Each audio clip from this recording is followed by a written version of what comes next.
धरणगाव बाजार समितीवर अटीतटीच्या लढतीमध्ये एक हाती सत्ता मिळवण्यात शिंदे भाजप गटाला यश मिळालंय। शिंदे गटाचे मंत्री गुलाबराव पाटील यांनी 18 पैकी 12 जागांवर मोठा विजय मिळवत वर्चस्व सिद्ध केलं।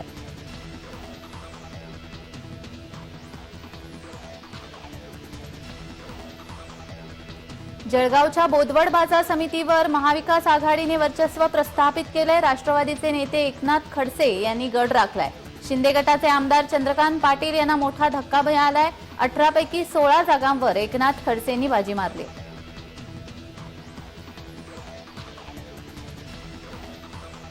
सर्वाधिक जागा जिंकत महाविकास आघाडीची धुळे कृषी उत्पन्न बाजार समितीवर झेंडा फडकवलाय। 18 पैकी 16 जागा जिंकत महाविकास आघाडीने दणदणीत विजय मिळवलाय। भाजपाला अवघ्या 2 जागा मिळाल्या। माजी केंद्रीय मंत्री, भाजपाचे खासदार सुभाष भामरे आणि काँग्रेसचे आमदार कुणाल पाटील यांची प्रतिष्ठा पणाला लागली होती। काँग्रेसचे कार्याध्यक्ष आमदार कुणाल पाटील यांनी पुन्हा एकदा कृषी उत्पन्न बाजार समिती ताब्यात घेतली।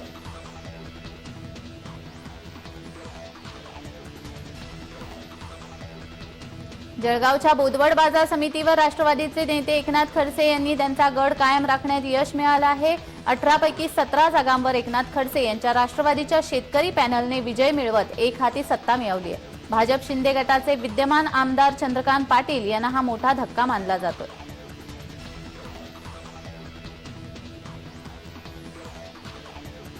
बीडच्या पाटोद्यातील मतदान केंद्रावर राडा झाला। पोलिसांनी पोलिंग एजंटला मारहाण केली होती। आमदार सुरेश धस यांच्यासमोरच ही मारहाण करण्यात आली। तब्बल 10 ते 12 मिनिटे हा राडा सुरू होता।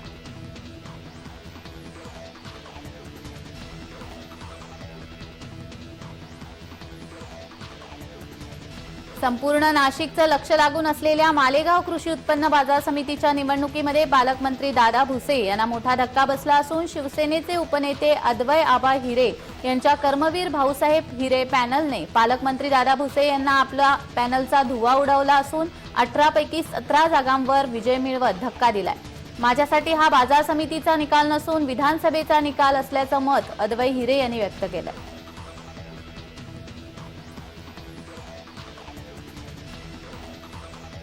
मुंबईत सोमवारी महाविकास आघाडीची वज्रमूठ सभा होणार आहे। वज्रमूठ सभेसाठी महाविकास आघाडीने जय्यत तयारी सुरू केली आहे। बीकेसीमध्ये अंबादास दानवेंकडून सभास्थळाची पाहणी करण्यात आली।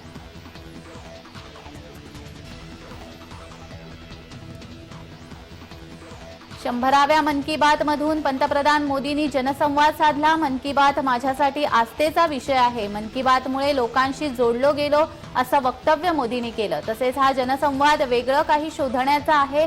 भारतीयांच्या योगदानाचा मला अभिमान आहे असे ते म्हणाले।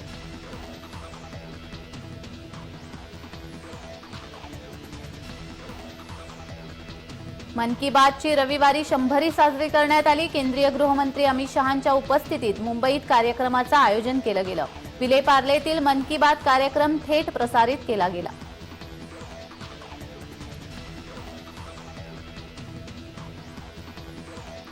बावनकुळे यांनी मन की बातच्या पार्श्वभूमीवर आपली प्रतिक्रिया दिली आहे। राज्यामध्ये आज 50,000 ठिकाणी सर्वांनी मन की बातचा 100वा भाग पाहिला, याचा फार आनंद आहे असं ते म्हणाले।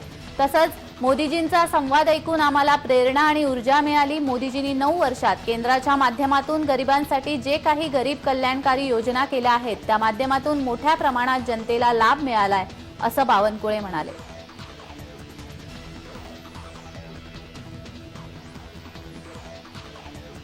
पंतप्रधान नरेंद्र मोदी यांनी सुरू केलेल्या मन की बातचा रविवारी 100वा भाग प्रक्षेपित झाला। मन की बातचा हा भाग देशभरात पाहण्यासाठी अनेक ठिकाणी गर्दी झाली असून गोंदिया येथे सुद्धा पंतप्रधान मोदी यांची मन की बात ऐकण्यासाठी गोंदियातील ग्रेशन भवन येथे लोकांनी गर्दी केली।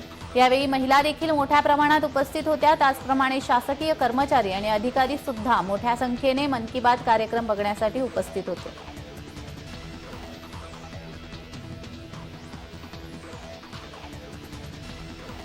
पंतप्रधान नरेंद्र मोदी यांनी सुरू केलेल्या मन की बातचा रविवारी 100वा भाग प्रक्षेपित झाला। यावेळी भाजपकडून वेगवेगळ्या ठिकाणी कार्यक्रम आयोजित करण्यात आले होते। मंगलप्रभात लोढा यांनी भायखळा कारागृहात महिला कैदींसोबत मन की बात कार्यक्रम ऐकला।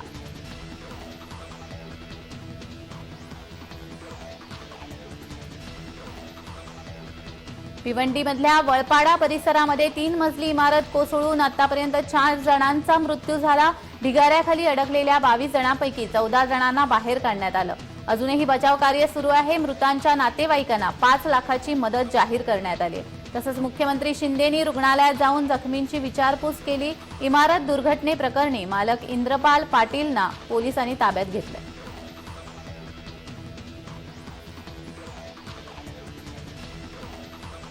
मुंबई पुणे द्रुतगती महामार्गावर कारला आग लागल्याचा प्रकार समोर आलाय। सलग सुट्ट्यांमुळे मुंबई पुणे द्रुतगती महामार्गावर पुन्हा जाम झालाय।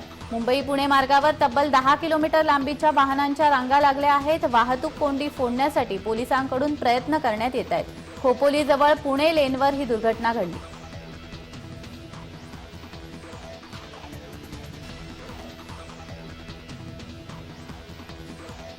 राज्यात अवकाळीने धुमाकूळ घातलाय। शेतकऱ्यांच्या पिकाचं प्रचंड नुकसान झालंय। अवकाळीने शेतकऱ्यांसमोर मोठं आव्हान उभं केलंय।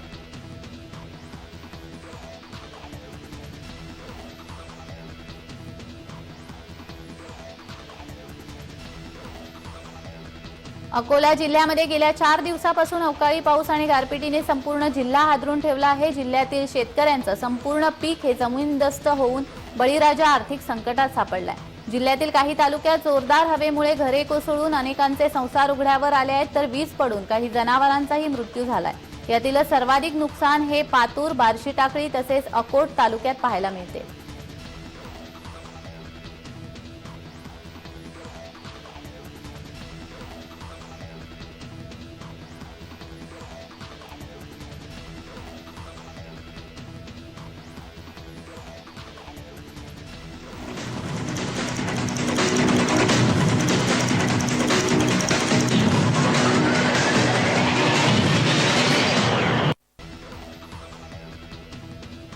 अमरावती जिल्ह्यामध्ये मध्यरात्री अवकाळी पाऊस पडला। पावसामुळे कृषी उत्पन्न बाजार समितीमध्ये उघड्यावर असलेले धान्य पावसात भिजले।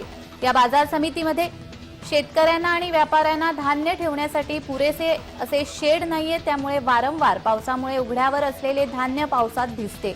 तर यावेळी सकाळीच आमदार रवी राणा यांनी बाजार समितीत जाऊन पाहणी केली।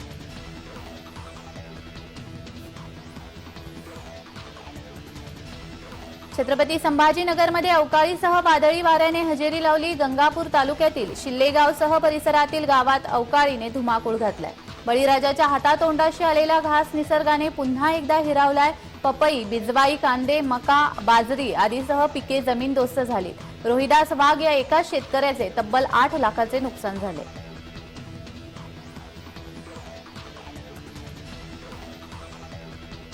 बुलढाणा तालुक्यात व अजिंठा डोंगर दऱ्याखोऱ्यामध्ये झालेल्या मुसळधार पावसाने जामठी गावाजवळून वाहणाऱ्या ओढ्याला अचानक पूर आलाय। अचानक आलेल्या या पुरामुळे शेतातून गावाकडे जाणारी काही गुरे वाहून गेली।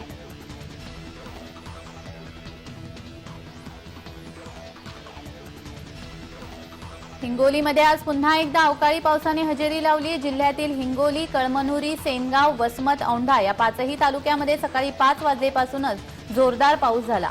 अवकाळी पावसाने आधी शेतकऱ्यांच्या केळी, हळद, आंबे व कांदा पिकाचं मोठं नुकसान केलंय। त्यातच रविवारी सकाळी 5 वाजतापासून पावसाने पुन्हा जोरदार हजेरी लावली आहे। त्यामुळे शेतकऱ्यांच्या हळद वाळवणे, शिजवणे अधिक कामांना अडथळा निर्माण झालाय। तर पुन्हा एकदा भाजीपाला पिकाचं नुकसान होण्याची शक्यता आहे।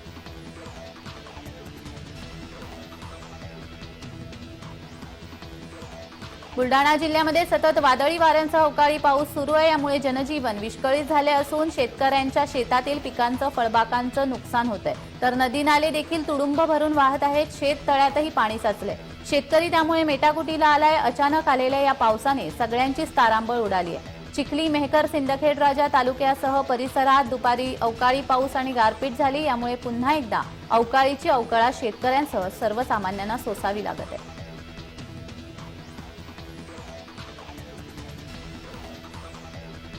अवकाळी पाऊस थांबता थांबेना अशी परिस्थिती निर्माण झाली असून निफाड तालुक्यातील पिंपळगाव, बसवंत परिसरामध्ये वादळी वाऱ्यासह गारांचा पाऊस झाल्याने परिसरातील कोकणगाव, शिरसगाव येथे पावसाने झोडपून काढले।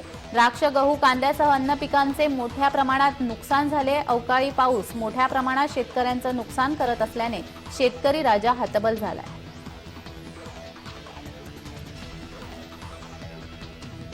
मराठा समाजाला ओबीसी कोट्यातून आरक्षण मिळावे या मागणीसाठी तुळजापूर येथून निघणारी वनवास यात्रा आता वादाच्या भोवऱ्यात सापडली आहे। ही यात्रा म्हणजे एक स्टंट असून काही लोक स्वतःची दुकानदारी करण्यासाठी यात्रा काढत असल्याचा आरोप मराठा क्रांती ठोक मोर्चाकडून करण्यात आलाय। यात्रा निघाल्यास ती उधळून लावू असा इशारा देखील मराठा क्रांती मोर्चाकडून देण्यात आलाय। खासदार संभाजीराजे छत्रपती यांचे स्वीय सहाय्यक म्हणून काम पाहणारे योगेश केदार यांनी स्थापन केलेल्या सकल मराठा समाज समितीच्या वतीने या यात्रेचं आयोजन करण्यात आलंय।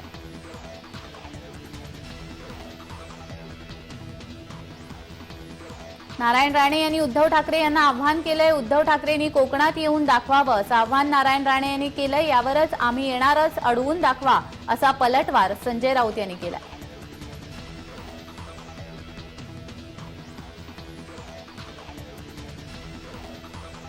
सेनेला संपवून मोठं होणं हा भाजपाचा हिशोब, लोक माझ्या सांगाती या पुस्तकातून शरद पवारांनी गौप्यस्फोट केलाय।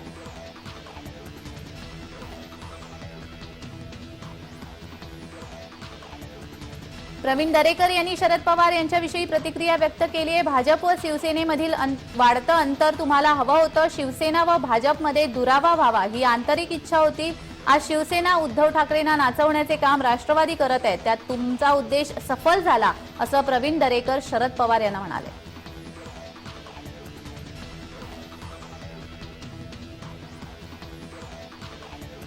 बीड जिल्ह्यातील शिरूर कासार जिल्हा परिषद माध्यमिक विद्यालय आणि कालिका देवी विद्यालयामध्ये इयत्ता 5वीच्या विद्यार्थ्यांसाठी नवोदय पात्रता परीक्षा घेण्यात आली। विद्यार्थी परीक्षेला गेला असता मराठीऐवजी गुजराती प्रश्नपत्रिका आल्याचा प्रकार घडलाय। खोकरमोहा येथील जिल्हा परिषदेच्या विद्यार्थ्यांचा नवोदय पात्रता परीक्षा फॉर्म भरताना शिक्षकांच्या निष्काळजीपणामुळे मराठी माध्यमांच्या विद्यार्थ्यांना गुजराती माध्यमात फॉर्म भरल्याने हा प्रकार घडलाय। मुख्याध्यापक राम वाघुंबरे यांना विचारले असता ही चूक संगणकाची असल्याचं सांगण्यात आलंय।